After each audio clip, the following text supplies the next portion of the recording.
Hey, beautiful brides-to-be! Today, I'm taking you on a magical journey to design the perfect fairy tale wedding dress. Imagine walking down the aisle in a gown that makes you feel like a true princess. Let's make that dream come true. First up, let's talk silhouette. Do you envision a classic ball gown, a princess cut, or maybe an elegant A-line? Each silhouette tells its own story, so choose the one that makes your heart skip a beat. Now fabric. Picture yourself in delicate organza, luxurious taffeta, or maybe something whimsical like net or mikado. The fabric is the soul of your dress. It sets the tone and adds that magical touch. Next, embellishments. Think 3D floral applique, sparkling crystal beading, or intricate lace embroidery. These details are what make your dress uniquely yours, bringing that fairy tale to life. And what about color? While traditional white is always stunning, don't be afraid to explore shades like champagne gold, dusty rose, or even powder blue.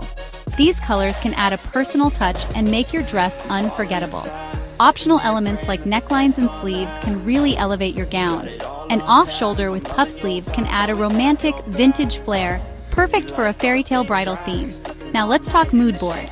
Themes like enchanted garden, modern royal, and timeless elegance can guide your design process. Imagine an enchanted garden with blooming flowers and twinkling lights, or the regal sophistication of a modern royal. For color palettes, think soft pastels, rich jewel tones, or even metallics for that extra sparkle. And for inspiration, look to designers like Elie Saab, Sabyasachi, and classic Dior from the 1950s. Their timeless designs can spark your creativity and help shape your dream dress. So brides, are you ready to create your perfect fairy tale wedding dress? Let your imagination run wild and design a gown that's as magical as your love story. Until next time, happy planning!